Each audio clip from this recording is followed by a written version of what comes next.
کرام جس مسئلے میں اختلاف کر لیتے ہیں، اچھا اختلاف کا لفظ سن کے نا کچھ لوگ الگ سمجھ جاتے ہیں، کسی موقع پر سمجھاؤں گا کہ اختلاف کا لفظ غلط نہیں ہوتا، اس کے بڑے معنی اور مفاہیم ہوتے ہیں۔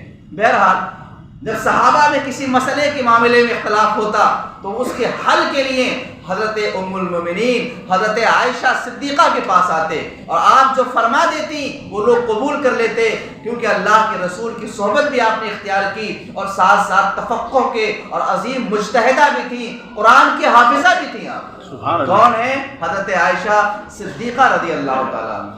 اسی طرح آپ کے بیٹے عبد الرحمن بن ابو بکر، عبداللہ بن ابو بکر، ان تمام حضرات نے پوری زندگی وہ عظیم خدمت انجام دی ہے جسے بھولے سے بھلایا نہیں جا سکتا۔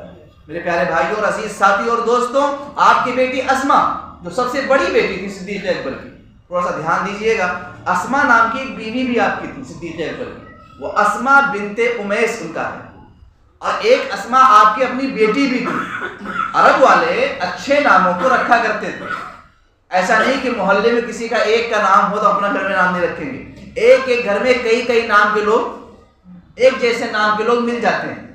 خود صدیق اکبر کا بھی حال دیکھیں نا کہ آپ کی بیٹی کا بھی نام اسما ہے اور آپ کی بیوی کا نام بھی اسما ہے، تو ایسا ہوتا تھا عرب میں، تو کہیں ناموں کے ایسا غلط فہمی کے شکار نہ ہو۔ آپ کی جو بیٹی حضرت اسما ہے، یہ کون ہے؟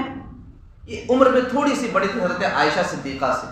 جب اللہ کے رسول نے ہجرت کیا تھا اور مکہ سے غار ثور میں تشریف لائے تھے، آج تو راستہ بن گیا ہے، لوگ چڑھتے ہیں اس پر، پھر بھی آج بھی بڑے بڑے بہادر اور جوان بھی پسینے نکل آتے ہیں لوگوں کے۔ وہاں تک پہنچتے پہنچتے مکہ شریف سے کھانا لے کر غار ثور میں آ کر کے اللہ کے رسول صلی اللہ علیہ وسلم اور صدیق اکبر کو ننھی سی عمر میں حضرت اسما کی بہادری دیکھیں کہ کھانا لاتی، چھپ چھپا کے لاتی اور پہاڑ پہ چڑھتی اور غار ثور میں صدیق اکبر اور جناب محمد الرسول اللہ صلی اللہ علیہ وسلم کو کھانا پیش کرتی تھی۔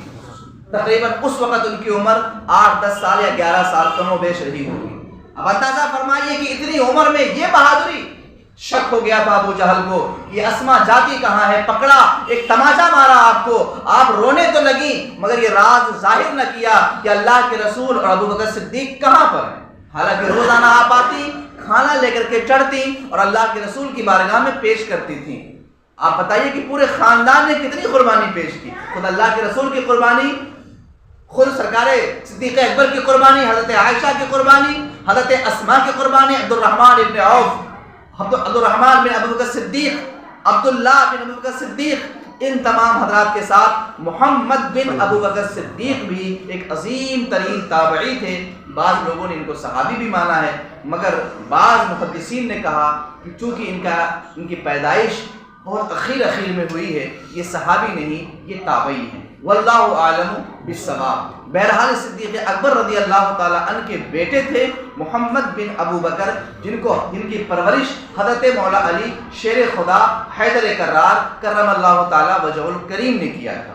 میرے پیارے بھائیوں اور عزیز ساتھیوں اور دوستوں، صدیق اکبر کو تمام امت میں انبیاء و مرسلین کے بعد سب سے افضل مانا جاتا ہے۔ یہ اہل سنت والجماعت کا عقیدہ ہے، اس کے خلاف جو عقیدہ رکھے وہ اہل سنت سے خارج ہے۔ ابو بکر صدیق کو یہ مرتبہ آپ نے، ہم نے، تم نے، کسی نے نہ دیا، اللہ اور اللہ کے رسول نے دیا ہے۔ جیسے سرکار مدینہ جناب محمد الرسول اللہ صلی اللہ علیہ وسلم سارے انبیاء سے افضل ہیں، تو ہمارے کہنے سے افضل نہیں، یہ خدا نے انہیں افضل بنایا ہے۔ انبیاء کرام تمام لوگوں سے افضل ہیں، نبی افضل ہی ہوتے ہیں، غیر نبی سے تو اللہ کے نبیوں کو جو یہ مقام حاصل ہوا تو یہ اللہ کے دینے سے ہوا۔